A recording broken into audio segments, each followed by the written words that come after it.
Hey, what's up, everybody? I just wanted to give an update on the status of the landscape rendering and Sylph Project Miyagi.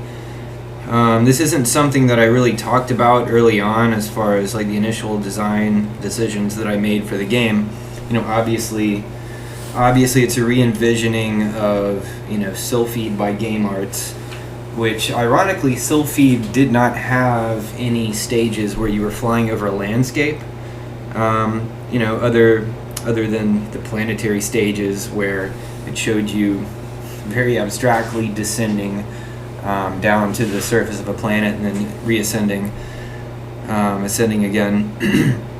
But it was not like Afterburner, where you're just always flying over a landscape. However, Afterburner being, one of my favorite old games, not just because it was a good game, but because of the technology that they used at the time, which was like right before, polygonal graphics got really popular. Afterburner approximated that sort of 3D stuff by basically scaling sprites. So if you imagine the landscape as like a 2D flat array, like a grid, like a tile-based game, perfectly flat, it would present that data on a faux 3D, using a faux 3D perspective. And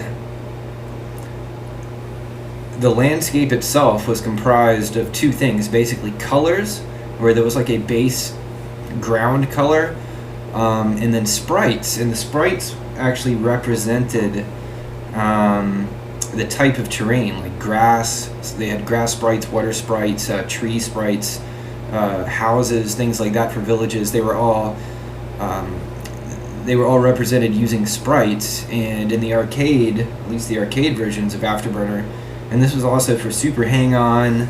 There's another game, I think Galaxy Force 2, which used similar tech.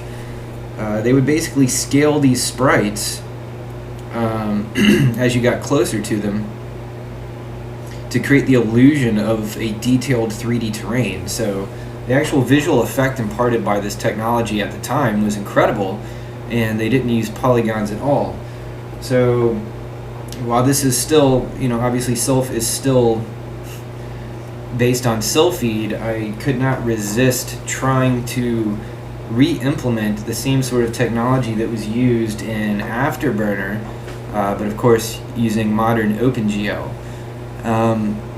Earlier versions of the game did this in a bit of a sloppy way, and the actual sprites that they used were these heavily blurred, sort of generic particle style textures. So everything looked a little bit blurry, they weren't scaled properly.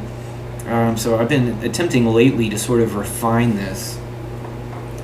And this is pretty much what I'm about to show here, is the result of that effort.